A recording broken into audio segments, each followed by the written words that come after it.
Qué bueno, hermanos, la vida es un don precioso que el Señor nos ha dado y hay que vivirla de acuerdo, hermanos, a la voluntad del Señor. El Señor nos da, hermanos, las formas de cómo vivirlo sabiamente. Y bueno, y eso es lo que nos ayuda. Vamos a buscar ahora sí en 1 Corintios, voy a pedir que se pongan en pie.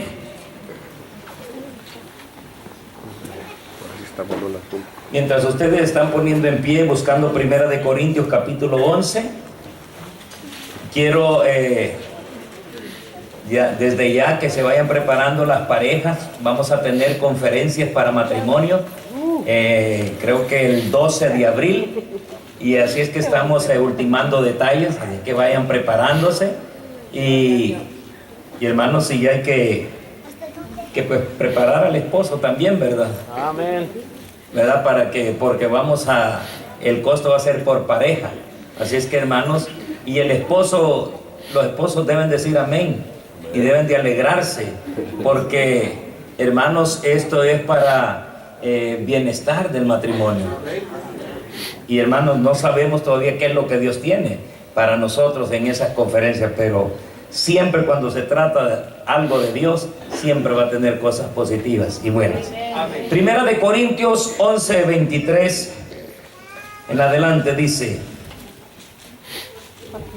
ya lo tienen: porque yo recibí del Señor lo que también os he enseñado, que el Señor Jesús, la noche que fue entregado, tomó pan, y habiendo dado gracias, lo partió y dijo: tomad, comed, esto es mi cuerpo, que por vosotros es partido. Haced esto en memoria de mí. Asimismo tomó también la copa después de haber cenado, diciendo: esta copa es el nuevo pacto en mi sangre. Haced esto todas las veces que la bebiereis en memoria de mí. Así pues, todas las veces que comiereis este pan y bebiereis esta copa, la muerte del Señor anunciáis hasta que Él venga. De manera que cualquiera que comiere este pan o bebiere esta copa del Señor indignamente, será culpado del cuerpo y de la sangre del Señor. Por tanto, pruébese cada uno a sí mismo y coma así del pan y beba de la copa. Porque el que come y bebe indignamente, sin discernir el cuerpo del Señor, juicio come y bebe para sí. Por lo cual hay muchos enfermos y debilitados entre vosotros, y muchos duermen. Si pues nos examinásemos a nosotros mismos, no seríamos juzgados, mas siendo juzgados, somos castigados por el Señor, para que no seamos condenados con el mundo. Así que, hermanos míos, cuando os reunís a comer, esperaos unos a otros. Si alguno tuviere hambre, coma en su casa, para que no os reunáis para juicio. Las demás cosas las pondré en orden cuando yo fuere. Oremos al Señor. Amado Padre Celestial, gracias te damos, Señor, porque nos concedes este privilegio de poder meditar en tu santa y divina palabra. Señor, gracias porque es a través de ella que nosotros somos edificados y somos instruidos para nuestro diario vivir. Pido, Señor, que tu bendición, Señor, llegue al corazón de cada uno de mis hermanos. En el nombre de Jesús pedimos, Señor, tu respaldo. Amén. Amén. Pueden sentarse, hermanos. Quiero hablar, hermanos, sobre la cena del Señor.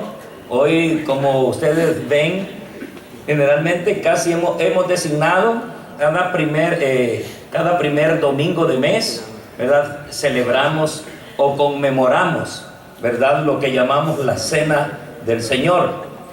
Y esto es muy importante porque nos recuerda el sacrificio que el Señor Jesucristo hizo para la redención de nuestros pecados. Ese milagro tan maravilloso, hermanos, del perdón de los pecados, se logró mediante el sacrificio de nuestro Señor Jesucristo. Amén. Si es que, hermanos, cuando celebramos o conmemoramos la cena del Señor, estamos hablando, hermanos, del único sacrificio que hizo posible el que nosotros fuéramos redimidos. En los primeros años, hermanos, de nuestra era, o de la era cristiana, si le queremos llamar, los hermanos realizaban fiestas.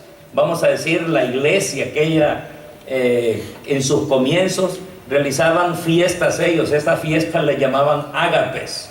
Ágapes pues eran fiestas de amor, ¿verdad? O de convivios que tenían los hermanos, donde ellos mostraban su amor entre el cuerpo de Cristo. Entonces estas fiestas se le llamaban ágapes, fiestas del amor. Esas conmemoraciones, hermanos, tenían el propósito de la convivencia entre los hermanos. Siempre han habido, pues, lo que le llamamos convivio. Ellos tenían esas convivencias y le llamaban fiestas ágapes, porque ellos incluso compartían los alimentos, compartían, hermanos, su amor, su amistad y todo. Ahora, hermanos, después de un tiempo, cuando ellos se reunían, bueno, tenían comida también ahí, ¿verdad? Participaban de los alimentos y de toda esa convivencia. Y esto se celebraba después de participar de la cena del Señor. Pero con el pasar del tiempo, hermanos, esas fiestas de convivencia fueron tomando otro rumbo. Las fiestas ya tomaron un rumbo pagano, como hacían en Roma, como hacían en el paganismo. Eso que comenzó con un buen propósito de lograr el amor y la convivencia entre los hermanos, después fueron, hermanos, cambiando la situación. Las personas llevaban las comidas ahí y la gente más pudiente, la gente de dinero, se reunían solo ellos para disfrutar de sus manjares. Entonces otros de otro grupo social ya no podían entrar allí. Entonces se distorsionaba la situación. Por eso Pablo, cuando escribe a la iglesia de Corinto, les escribe mucho acerca de este tema, porque ellos ya habían distorsionado. Si alguien tiene hambre, por eso les dije, coma en su casa. Pero claro, después de celebrar la cena del Señor, que era algo distinto, ellos se quedaban conviviendo, compartiendo, pero lo habían distorsionado tanto que lo que estaba provocando es división dentro de la iglesia. La gente más pudiente, hermanos, se reunía, y los pobres, pues, como no tenían, no llevaban nada que comer. Entonces eso iba afectando la armonía, la buena relación, la coinonía, esas fiestas llamadas ágape.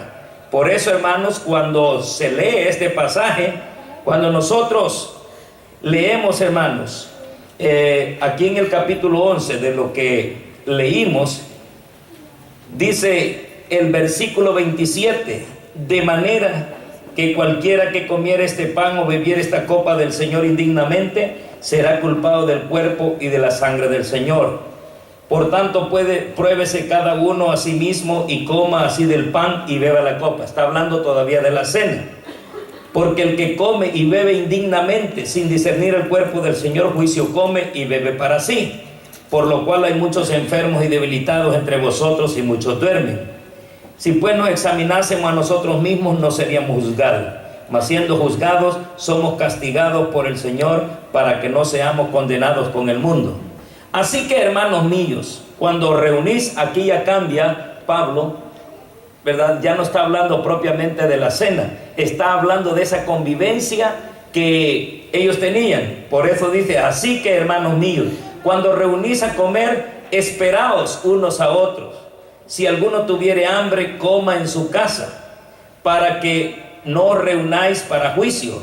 Las demás cosas las pondré en orden cuando yo fuere. Antes de este pasaje está hablando de tomar la cena del Señor indignamente. Entonces, hermanos, había toda esta serie de cosas en torno a lo que era la cena del Señor. La cena del Señor, hermanos, no es comer, no es como lo que hizo el Señor, la Pascua, que iban a comer ellos. Él habló del establecimiento de un nuevo pacto. Cuando Jesús iba a participar de la Pascua, fue el momento para decirles a sus discípulos, ¿verdad?, que lo que representaba ya el pan, lo que representaba, hermanos, el jugo de uva, porque ya estaba estableciendo un nuevo pacto. Hermanos, el apóstol Pablo les escribe este pasaje a la iglesia de Corinto para instruirles y enseñarles respecto a esta doctrina muy importante. Hay tres características de las que vamos a hablar, tres características importantes sobre la cena del Señor. Hay mucho de lo que se puede hablar en este tema, pero hay tres aspectos muy importantes en lo que es la cena. El fundador, en primer lugar, la Santa Cena es una institución divina. No es una institución humana que alguien la inventó, sino que el Señor mismo la instituyó. Y Él, por supuesto, Él es el fundador de esta institución. Cuando leemos Mateo 26, 18, Jesús dice, Él dijo, id a la ciudad a cierto hombre y decidle, el maestro dice, mi tiempo está cerca, en tu casa celebraré la Pascua con mis discípulos. Eso es lo que iba a celebrar Jesús, la Pascua. La Pascua era una fiesta judía. Cada año la comían o la hacían los judíos. Y la Pascua llevaba una enseñanza estrictamente para los israelitas. En la Pascua se comía el cordero, se le comía con hierbas amargas, porque llevaba una enseñanza para las generaciones futuras. Los niños preguntaban a los padres por qué comían ese cordero de esa manera, con hierbas amargas, a lo que los padres respondían con una enseñanza muy importante. Las hierbas amargas significan las amarguras que pasó Israel por 400 años siendo esclavos en Egipto. Por eso se hacía con propósito, pero también cómo Dios los había liberado. Entonces Jesús, antes de establecer el nuevo pacto, fue y dio instrucciones, los preparativos por donde se iba a celebrar la Pascua, que Él iba a comer con sus discípulos. Y en el capítulo 26, versículos 26 al 29 dice, y mientras comían, tomó Jesús el pan y bendijo y lo partió y dio a sus discípulos y dijo, tomad, comed, esto es mi cuerpo.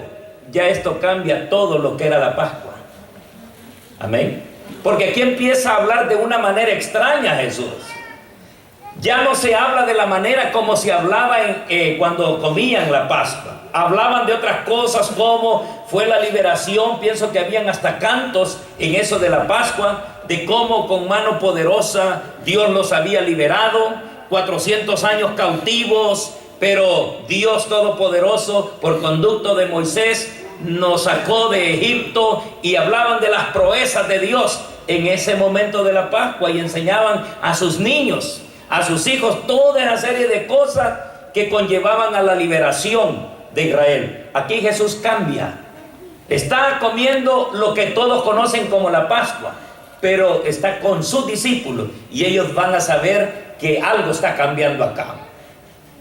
Mientras comían, tomó Jesús el pan y bendijo y lo partió y dio a sus discípulos y dijo, tomad, comed, esto es mi cuerpo. Ya no hablaba de aquel cordero pascual, sino que hablaba ya de él. Esto es mi cuerpo. Y tomando la copa y habiendo dado gracias, les dio diciendo, bebed de ella todos, porque esto es mi sangre del nuevo pacto. Aquí es donde este es el fundador de ese nuevo pacto. Jesucristo es quien instituyó lo que llamamos la Santa Cena. Hermanos, ese es el nuevo pacto. Bebed todos de ella, esto es mi sangre del nuevo pacto, que por muchos es derramada para remisión de los pecados. Y os digo que desde ahora no beberé más de este fruto de la vid, hasta aquel día en que lo beba nuevo con vosotros en el reino de mi Padre. Aquí hay una enseñanza más profunda. No solamente Jesús está hablando, ya no voy a volver a tomar, ya no voy a comer esto aquí con ustedes, porque Él estaba hablando ya que esto le iba a suceder. Estaba hablando de que ya tenía que partir de esta tierra e ir a su lugar, al cielo. Pero no la vuelvo a tomar, sino que lo voy a hacer con ustedes y en la presencia de mi Padre. Le garantizó, hermanos, de que hay un lugar donde se va a celebrar y la va a comer con ellos, con sus discípulos. Nos está garantizando ahí, hermanos, el cielo. Gloria al Señor. Amén. Les está hablando categóricamente que aquí ya no la va a tomar con ellos, pero sí la va a tomar allá con ellos, pero en casa de su Padre. Os digo que desde ahora no beberé más de este fruto de la vid hasta aquel día en que lo beba nuevo con vosotros en el reino de mi Padre. Ahora, su significado, hermano, afirma esta institución. Es la manera, la Santa Cena, es la manera de recordar el sacrificio que Jesucristo hizo por nosotros. Cuando nosotros conmemoramos este momento, esta ordenanza, en la Biblia tenemos dos ordenanzas bien marcadas, dos ordenanzas que tenemos que hacerlas, porque fueron muy categóricas por el Señor Jesucristo: el bautismo en agua y la Santa Cena. Son dos ordenanzas muy importantes a las cuales el pueblo del Señor tiene que obedecer. Entonces, el significado de esto es, hermanos, que cuando tomamos estos elementos, el pan y el jugo de uva o el fruto de la vid, hermanos, lo que estamos haciendo es recordar.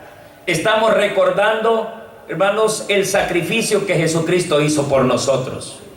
Cada vez que lo hacemos, esto lógicamente es un simbolismo. Nosotros nos remontamos a aquel momento de pasión, aquel momento, hermanos, de entrega. Fue momento de triste, porque Jesús, que solo anduvo haciendo bienes, Jesús, que no podía resistir ver llorar a una madre que había perdido a su hijo, venía y resucitaba, venía, sanaba, levantaba. Cuando había necesidad de que la gente comiera, alimentó los panes. Tantas cosas que hizo buenas, que cuando celebramos la Santa Cena, nosotros recordamos que aquel sacrificio fue hecho de alguien que no había pecado, que no tenía razón de haberlo llevado a la cruz. Sin embargo, así estaba escrito. Él mismo, Juan el Bautista, dijo: este es el Cordero de Dios que quita el pecado del mundo. En ese sentido, hermanos, esto era algo que tenía que ser de esa manera. Ahora, cuando nosotros celebramos o conmemoramos la Cena del Señor, lo hacemos con un pan que representa el cuerpo de Cristo, y el fruto de la vid o el jugo de uvas representa la sangre de Cristo. Pero esto es un simbolismo, esto no es transustanciación. La iglesia tradicional, dentro de sus doctrinas, tiene, hermano, como doctrina la transustanciación, que es esto mismo: dan una hostia y dicen el cuerpo de Cristo. Al decir eso, ellos enseñan que literalmente lo que está ingiriendo la persona es literalmente el cuerpo de Jesús. Está comiendo la carne de Jesús, literalmente. Y esto no, esto es un simbolismo de lo que significó la muerte del Señor Jesucristo. Cuando comemos el pan, esto es simbólico, representa el cuerpo que fue maltratado de Jesús, fue por redimirnos de nuestros pecados. Lo mismo así con la sangre. Así es que esto no es transubstanciación, esto es la cena del Señor en una forma simbólica. También hay otra parte importante que podemos aprender en lo que es la Santa Cena. Es una institución delicada. Se mira con toda simpleza, pero hermanos, es delicado este momento. Hay que, hermanos, tomarla con dignidad. No hay que tomarla indignamente. Por eso nos lleva la palabra a que cuando vayamos a tomar de la cena del Señor, que nos examinemos primero. Porque si lo hacemos indignamente, juicio comemos y acarreamos para nosotros. Así es que pruébese cada uno. ¿A qué nos lleva esto? La Santa Cena nos enseña también a tomarla de la forma adecuada, no con ligereza, sino, hermanos, claro, la podemos tomar, pero lo que el Señor quiere llevarnos, si en nosotros hay faltas, hay algo que nos hace sentir que no podemos hacerlo, primero tenemos que venir a Dios. Si es con Dios la ofensa, pero puede resultar que con Dios yo me sienta bien, pero he tenido un altercado con mi prójimo. He tenido un altercado quizás en mi hogar. He tenido un altercado con un compañero de trabajo. Entonces lo que tenemos que hacer, detenernos y arreglar ese asunto primero. Porque al hacerlo, lo estamos haciendo de una manera indigna. No es correcto. El Señor nos mandaría a primero arreglar ese asunto. Es como cuando traemos la ofrenda al altar. Dice, si cuando traes tu ofrenda al altar te das cuenta que tienes un problema con tu prójimo, ve, arregla primero esa situación y después ofrece tu ofrenda, porque la ofrenda va a ser bien recibida por Dios. Amén. Así que, hermano, hay que esta ordenanza es delicada también, ¿verdad? Hay que tomarlo con la seriedad debida. Cuando digo seriedad, me refiero, hermanos, con ese sentido de responsabilidad, que lo que estamos haciendo, hermanos, es algo sagrado. Lo que estamos haciendo es algo que nos hace recordar lo que Jesús hizo por nosotros. Que cuando Pedro lo vio, Pedro no quiso pasar por ese martirio. Para que Pedro haya negado a Jesús, es porque vio lo duro, el maltrato que le estaban dando, vio crueldad en ellos, de tal manera que él sintió que le iba a tocar lo mismo al identificarse como un seguidor de Jesús, y eso lo hizo negarlo. Entonces el sacrificio no es un sacrificio ligero, es un sacrificio, hermanos, con todo amor, con toda pasión, con una gran entrega. Por eso hay que tomar la cena del Señor dignamente y hay que darle la seriedad de vida, ¿verdad? Porque aquí conlleva, hermanos, mucho sacrificio, conlleva, hermanos, lágrimas, llanto. Una noche antes Jesús dijo: Padre, si es posible que pase de mí esta copa sin que yo la beba, mas no se haga como yo quiero, sino como tú, Padre. Esas palabras, hermanos, me llenan de tristeza, porque Jesús sabía que irremisiblemente tenía que morir. No podía, hermano, evadir la muerte. Ya estaba segura la muerte del siguiente día. Y entonces, pero él vio en su oración al Padre, dice que su sudor eran como gotas de sangre que caían a tierra. Él sintió la agonía, sintió lo duro como hombre, sintió lo duro que era dar su vida para decir esas palabras: si es posible, Padre, que pase de mí esta copa sin que la beba. En otras palabras, ¿qué está diciendo Jesús ahí? ¿Qué está diciendo esta persona humana? Jesús, ¿qué está diciendo? Él no está hablando como su parte divina. Está hablando esa parte humana, sensible, que dice: Padre, si es posible que pase de mí esta copa sin que la beba, sin que pase por ese sacrificio. ¿Hay alguna posibilidad, Padre? No había otra forma. No había otra forma. Entonces, mas no se haga como yo quiero, sino tu voluntad. Se sometió. Porque en ese momento de oración, déjeme decirle, era momento para decir: Padre, no. Yo he tenido mi experiencia en la parte divina, en el cielo. Yo sé cuál es mi identidad, mi posición, pero esto es cruel, esto es duro. Pero hermanos, allí conlleva, la Santa Cena conlleva el amor de Cristo para nosotros, hermanos. Porque ese amor hizo posible, mas no se haga como yo quiero, sino como tú. Esta es la manera de poder salvar a la humanidad.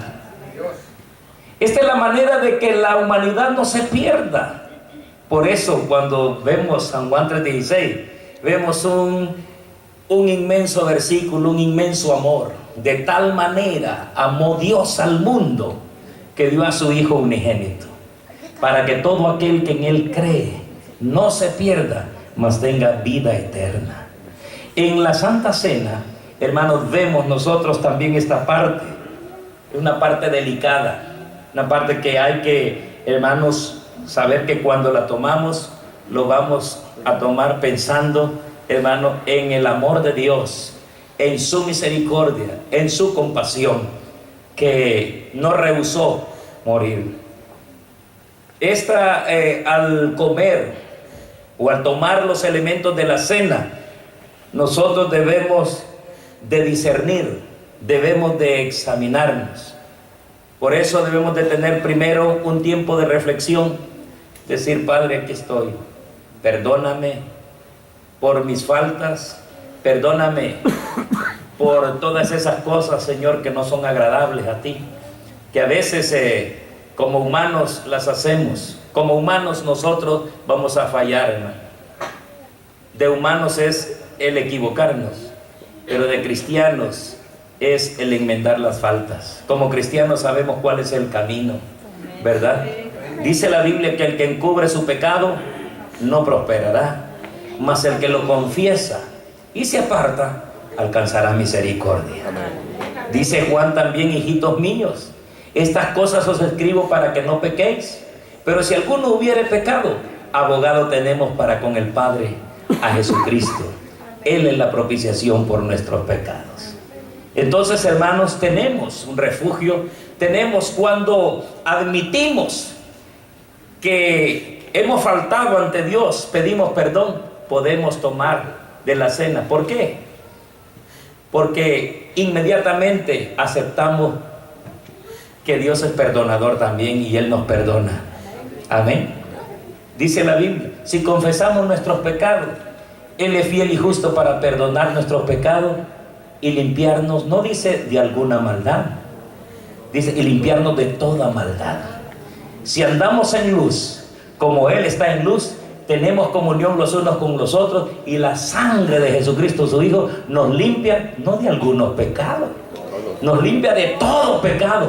Significa que cuando venimos a Jesús, vamos a encontrar el verdadero refugio y el verdadero perdón de los pecados.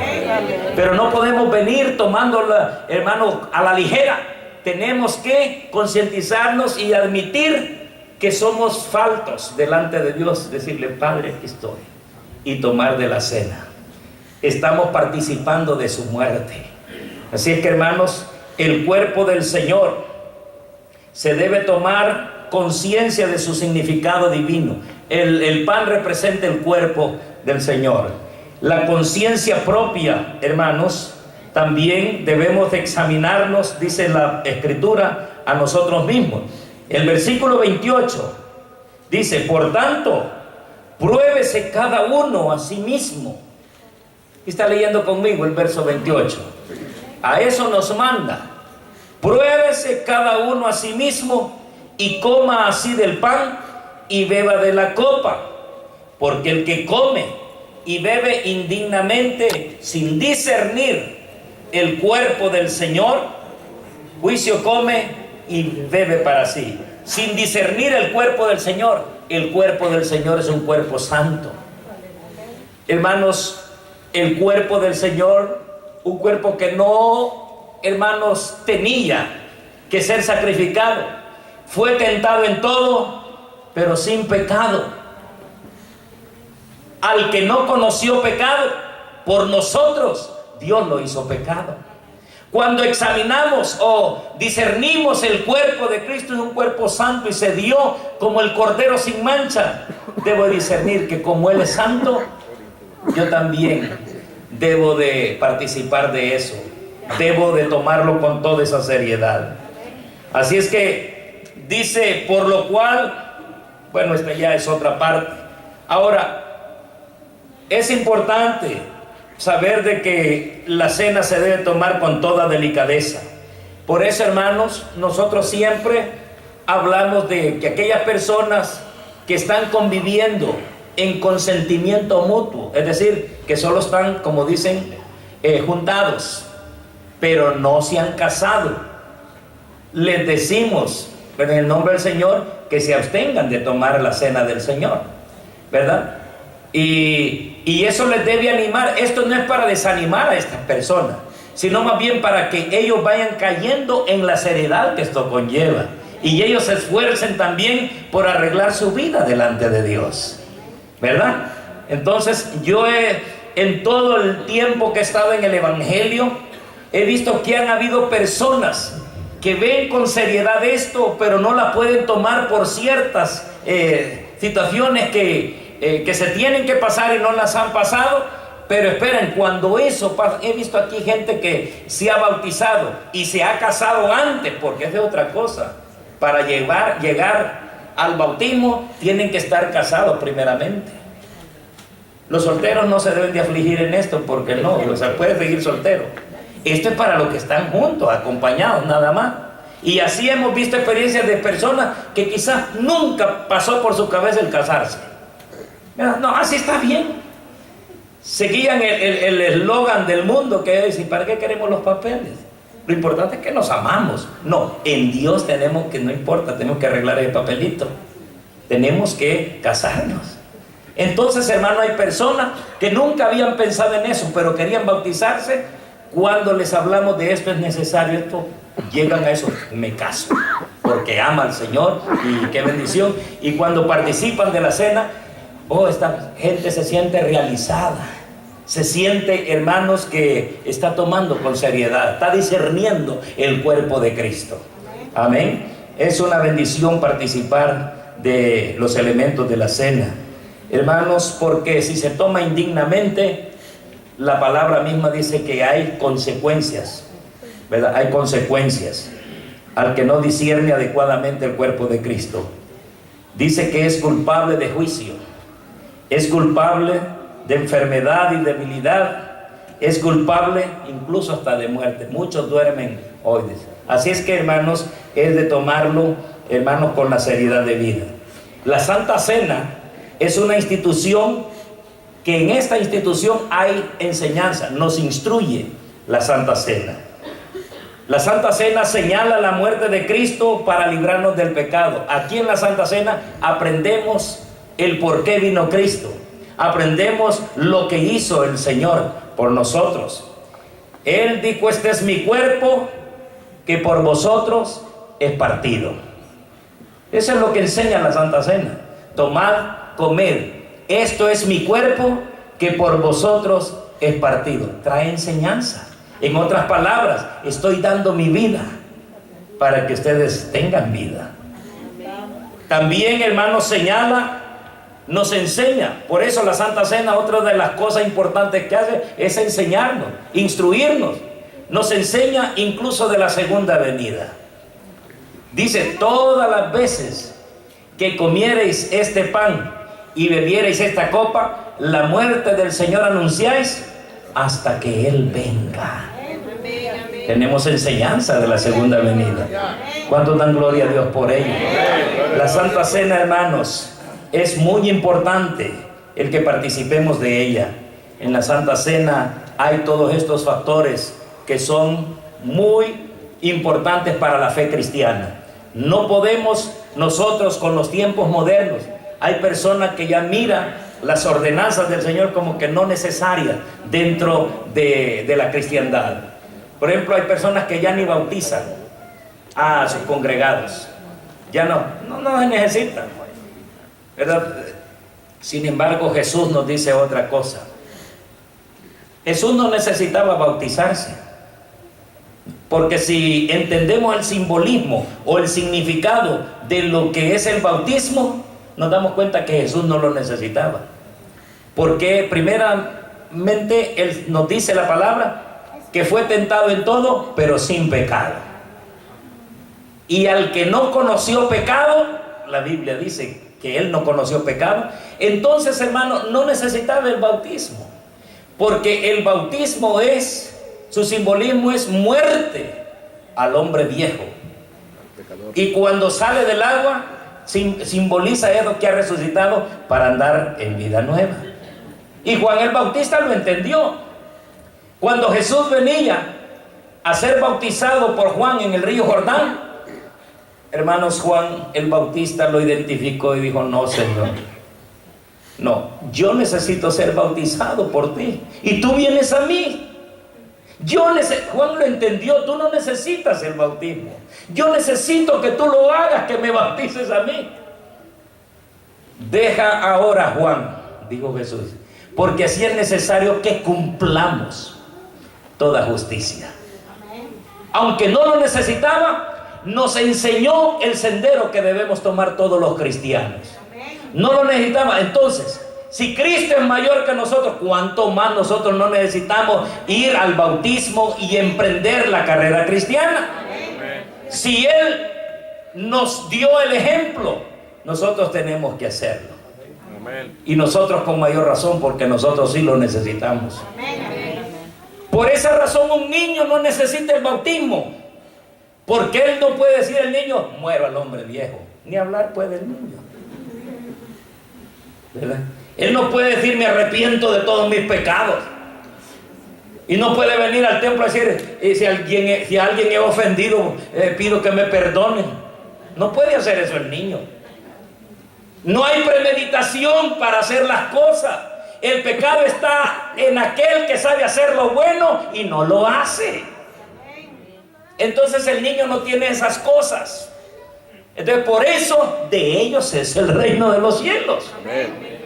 Pero ahora dígame usted y yo, más de alguna cosita ahí hemos hecho que no es agradable. Y por eso tenemos que venir al Señor, que nos perdone nuestro pecado y dar los pasos para poder emprender el camino cristiano. Y después de ello, del bautismo y todo, entonces podemos participar de esto que tiene toda la seriedad, ¿verdad?, de vida. Así que, hermanos, la Santa Cena nos enseña muchas cosas importantes. Por lo tanto, mientras nosotros tengamos el entendimiento, vamos a celebrar o vamos a conmemorar siempre esto. Porque la Biblia dice: todas las veces que comieres este pan y esta copa, la muerte del Señor anunciáis hasta que Él venga. Todas las veces. Así que esto lo podemos hacer todos los días si quisieran. Pero nosotros hemos designado un día, primer domingo del mes. Entonces no es que así lo tienen que hacer las iglesias o todas las iglesias. Cada quien la puede hacer en el día que consideren que es indicado para ellos. Entonces, hermano, para esto no hay una regla. El asunto es que sí, siempre lo tenemos que hacer. Amén. Bendito sea el nombre del Señor. Amén. Vamos en esta oportunidad, hermanos, a participar de lo que es la cena del Señor. Esto que estamos haciendo, hermanos, no lo estamos